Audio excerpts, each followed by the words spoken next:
Good evening. This is Cindy coming to you live with the Hope of Ruth Ministries Church. I'm sorry, I'm supposed to be on here like around 7:30, but I got on late. As usual, I was trying to avoid being late, but I thought I'd actually come on early. Let's see if I can get that fixed there. I don't know. It's always kind of crooked. But I didn't get on early, and then I missed my normal time. And so here I am. But I do have an interesting thought that I want to share with you guys today, and I hope that it will encourage you like it encouraged me. It's based off of a scripture in the Bible, Hebrews chapter 12, verses 2. It says, "Looking to Jesus, the author and finisher of our faith, who for the joy that was set before him endured the cross, despising the shame, and has sat down at the right hand of the throne of God." Now that's out of the King James Version.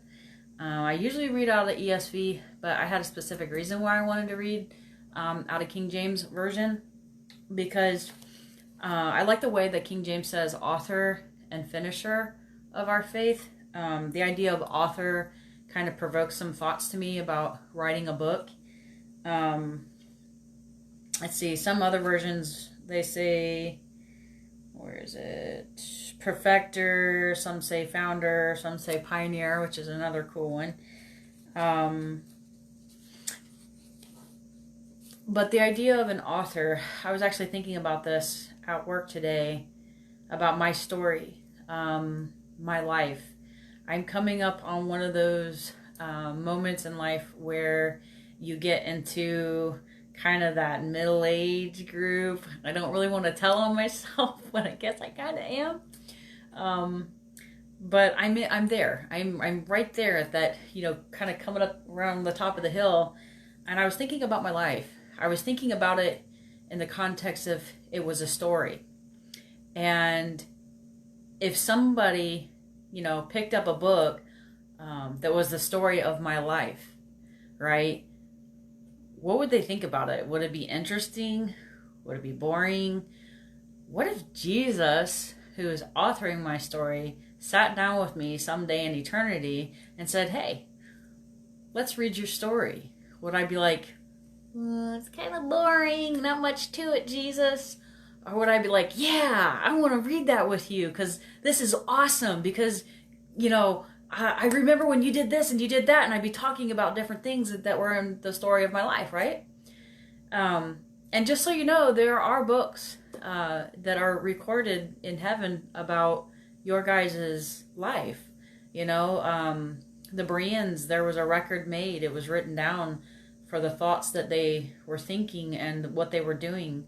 There's a place in Revelations that talks about that the books were open, which is an account of people's lives, and then the book of life was open, and whoever's name wasn't found in it was, they had the worst day of their life, unfortunately.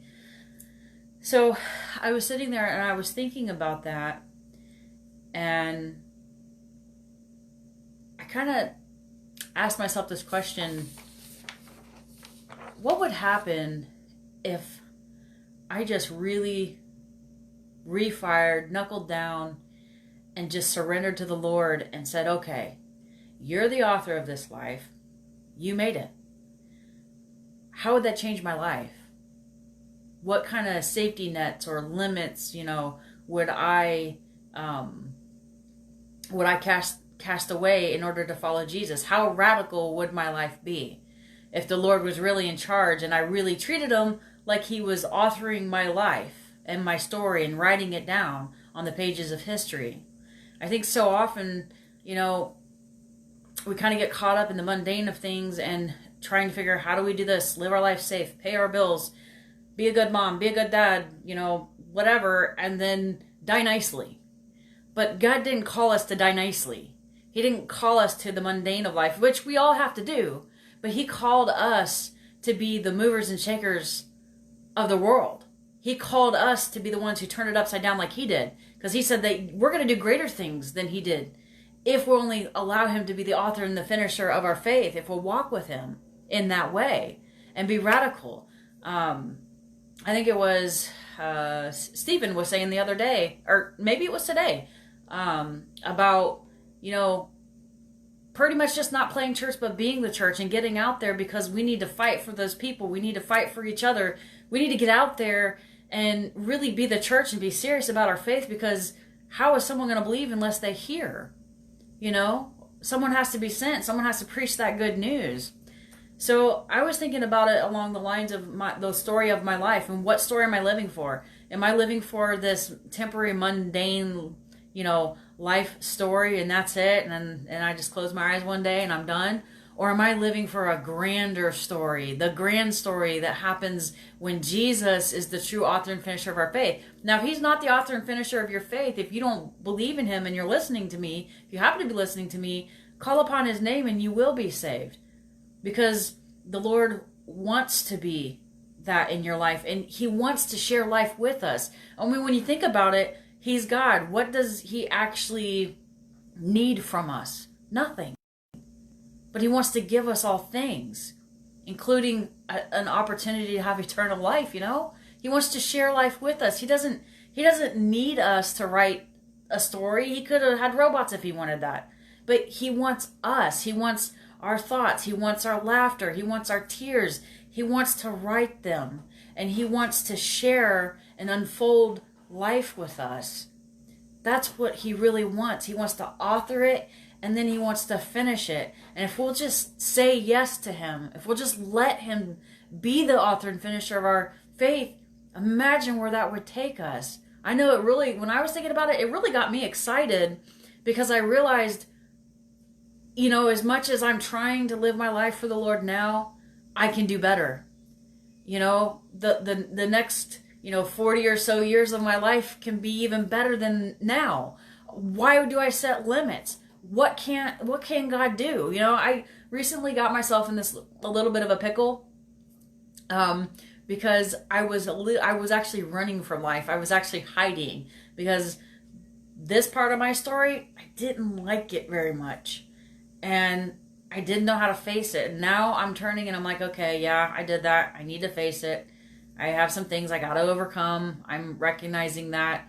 And it was somewhere in the mix of that, which, God willing, I'm going to overcome and I'm going to go on. And, but it was just in the middle of all that I was like, what story am I living for? Am I living for a story that I'm authoring? Or am I living for a story that God's authoring that's part of a much grander story that, it's being told now for the last almost 6,000 years. And I'm in the pages of his story of history.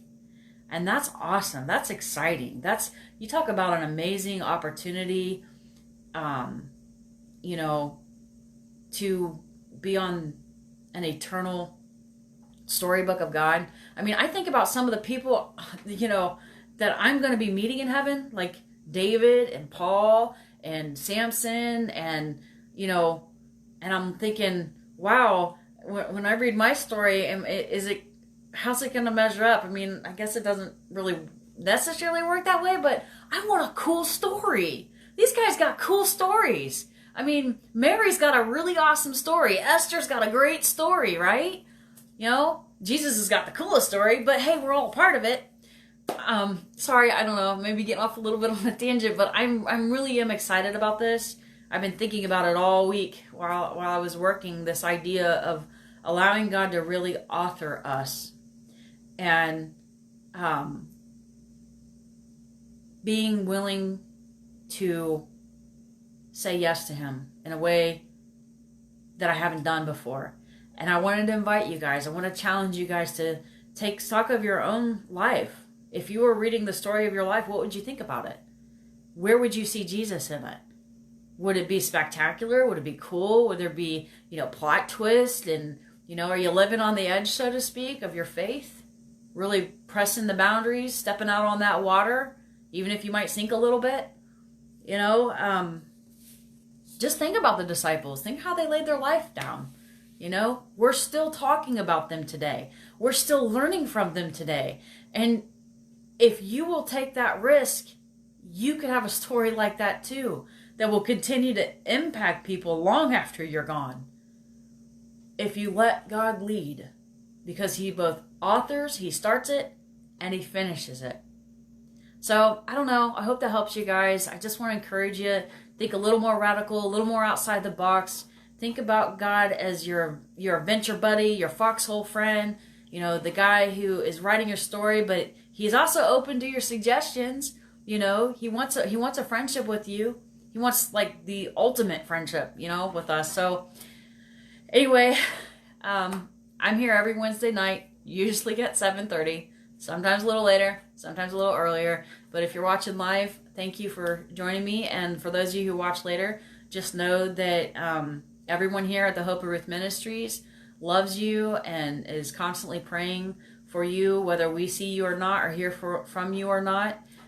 There's lots of us that come on here every night of the week around 7:30, and we just share life. And we'd appreciate it that if you like what you hear here, that you'd share it around and get the word out to others. And I'll see you next Wednesday, same time, same place. Love you guys. Shalom.